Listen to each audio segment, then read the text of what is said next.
Jerusalem correspondent Daniel Cohen is live in Israel with more this morning. Good morning, Daniel.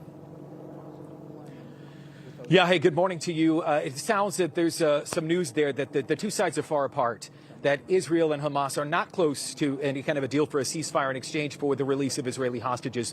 But I want you to set that aside for just a moment. We're live in Kfar Aza. This is a kibbutz right on the Gaza border.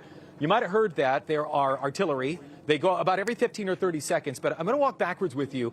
I want to show you it's been 75 days since this war started. And at Kfar Aza, much like Be'eri, I'm sure you've seen, if you're familiar with the stories, this is where women, babies were killed, murdered. And even right now, I was invited to join a delegation to walk through and just to see the devastation still. We were asked not to go inside homes. This is still someone's private homes. I can tell you blood has been removed. Weaponry, the things that were used here has been cleaned up. But just as I'm walking, I think you can see the sheer devastation still exists. And it's heartbreaking. It's really, it's gut-wrenching. Joel Rosenberg is leading an evangelical delegation hosted by Knesset Minister, Ambassador to the UN, Danny Cohen. And as I walk backwards, one of the people here that's been invited as well is former Arkansas Governor Mike Huckabee. Governor Huckabee, thank you so much for making the time. In the middle of the tour, I asked everybody to stop for NEWSMAX, and they agreed. I just want to know first, why are you here in Israel? Well, to show solidarity and support for the Israeli people and for our Jewish friends here. I've been coming to Israel since 1973, July of that year, 50 years. I never imagined that I would come and see what I've seen in this period of time in nearly 100 visits here. My heart is broken. Yeah. People have been taken hostage out of their innocence. These are not military hostages. These aren't soldiers. These are babies, right, little girls, yeah, elderly women. What's happened to these people is beneath the level of civilized behavior. And I want the whole world to understand that we either stand with Israel or we stand for chaos, and we stand for hate.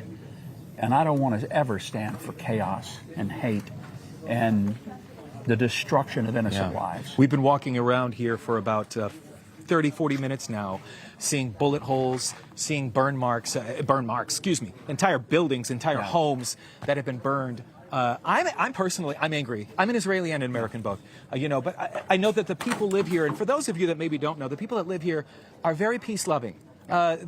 Most of them don't own weapons, don't own guns. They pray for the people of Gaza too.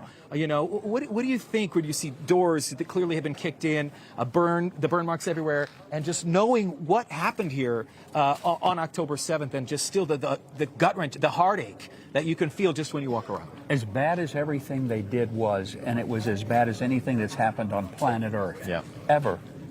The worst of it all, they celebrated it.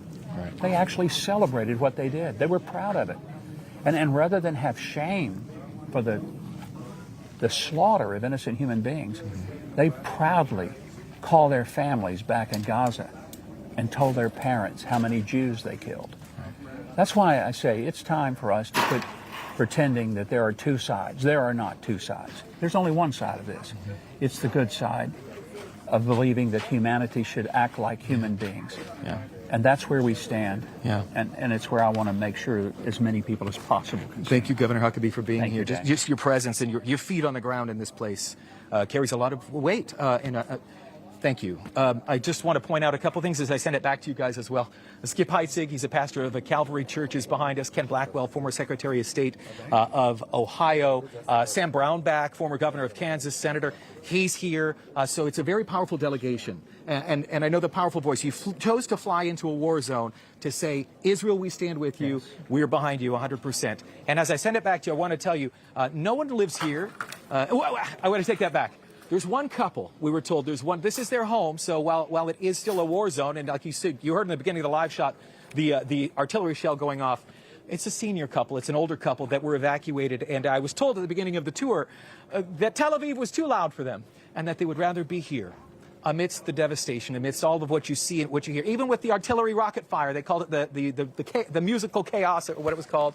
But that touched my heart that there's an elderly couple that's still here, and I know many people want to be back. But again, Governor Huckabee, thank you. Thank you. And I'll send it back to you guys again. Live from Kfar Aza on the Gaza border. Back to you.